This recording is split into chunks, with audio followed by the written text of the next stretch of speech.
All right, 24 hours after the final game of the 2025 season, I just wanted to give a recap and kind of get my thoughts out there about Central Michigan football. One, yesterday stunk. There's no way around that. It's not at all what any of us wanted to see. And if you're a Central Michigan football sicko like myself, welcome to the party. Nobody else is talking about us. I want to talk about us because despite what we watched yesterday, this is a really encouraging 2025 season. Now, let's get the bad news out of the way first. Yesterday was hard. Northwestern is out of the Big Ten.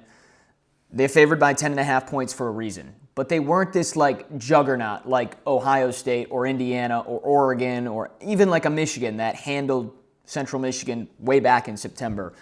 They were a beatable team. And the one thing that I really appreciated about this staff, they came in and they looked at Central Michigan's weaknesses from last year. The fact that they turned it over and had a negative 17 turnover differential, which was one of the worst in program history. And they created just 5 turnovers all season last year. This staff completely flipped that. And to know that going into yesterday, CMU had only turned it over 12 times all year in 12 games, so 1 turnover a game. And they turned it over 4 total times, 3 times on 3 straight snaps, and Northwestern capitalized on all 4 of those turnovers and got touchdowns to make it 27-0 before CMU could do anything. That was the frustrating part. And I'm not saying they would have won, and I don't want to take anything away from Northwestern. But it just was uncharacteristic of how they built this thing. Northwestern is very similar to Central Michigan. CMU didn't have the best team in the MAC this year, talent-wise. They have to build that up. It's only the first year of this staff. But Toledo, Miami, Western Michigan, Ohio, those teams, they've kind of been the standard. Central Michigan is trying to get there. Northwestern is the same thing. They're not the Ohio States. They're not the Oregons or Indianas. Indiana, I'm crazy. It's still wild to say that they're one of the best. But you get it.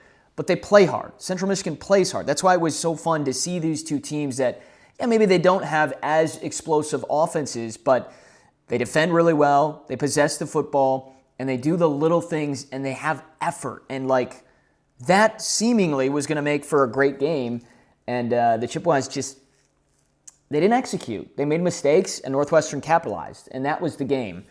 But despite all that, the bigger picture here is this season. You got to put yesterday behind you and just look at what this staff did in 1 year. Remember, Matt Drinkle was hired last December. It's been a year. This program was coming off 3 straight losing seasons. They hadn't won a road game in their last 10 tries. They hadn't won a MAC road game since November of 2022. Think about that. You're not even winning a road game in conference. There was a lot of things that needed to get adjusted. And here was a more impressive thing to me. About 80 to 85% of their roster here in 2025, it was the same as last year. These seniors and these juniors that had been around, all they had experienced is losing. It's not like they weren't trying, but they just had not had success. So to see the transformation in 1 year and to see the staff that Coach Drinkle brought in and the young hunger and energy that he just thrust into this program and got the fans to get back behind him. The crowd yesterday at Ford Field, remember, it was an ice storm yesterday. There were power outages in Mount Pleasant.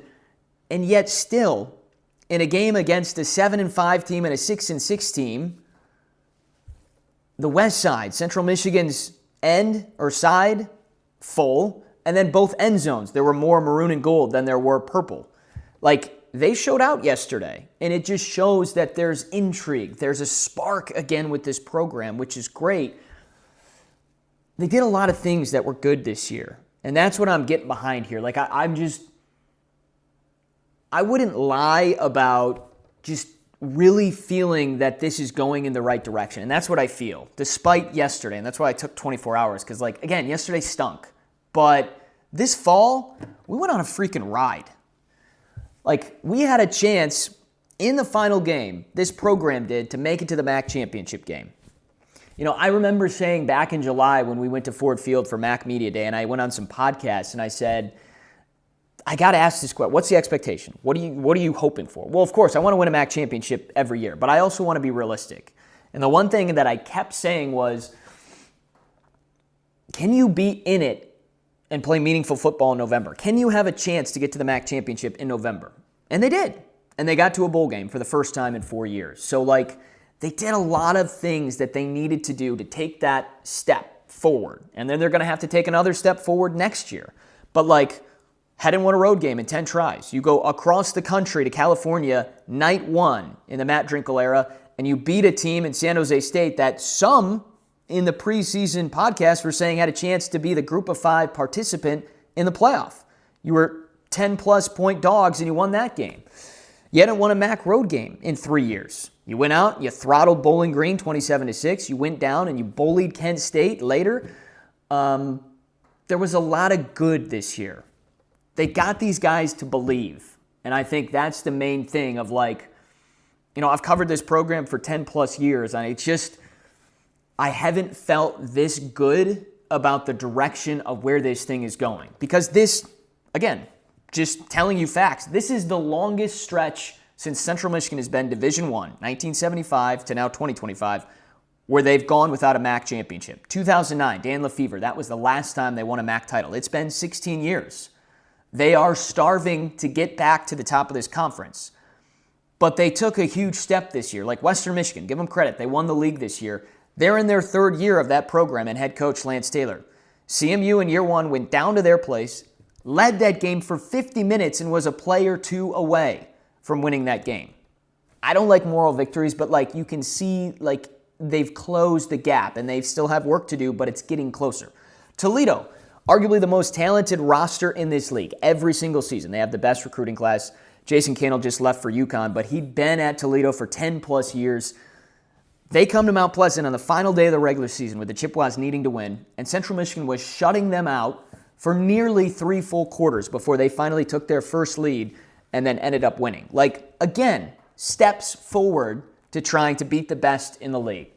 So that's my takeaways from 2025. I'm really proud of the steps that this program took and the seniors and what they did to believe, to buy in to a brand new staff.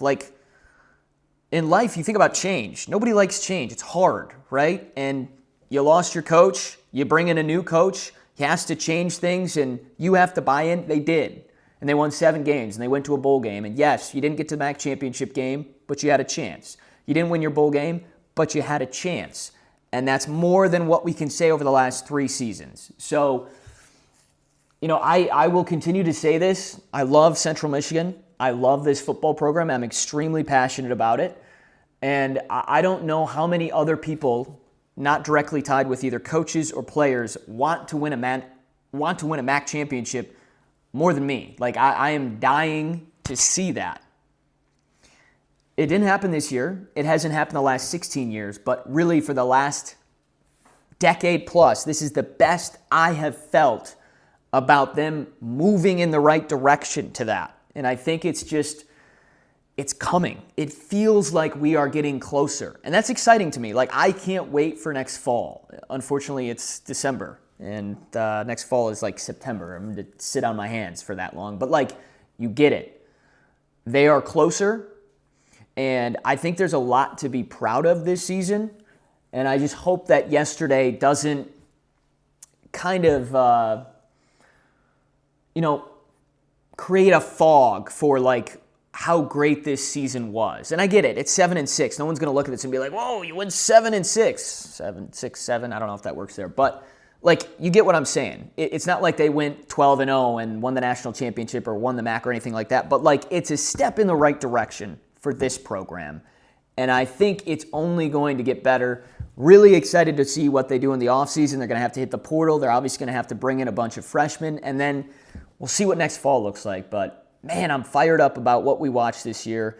Appreciate all the other passionate Central Michigan football fans. I know you're out there.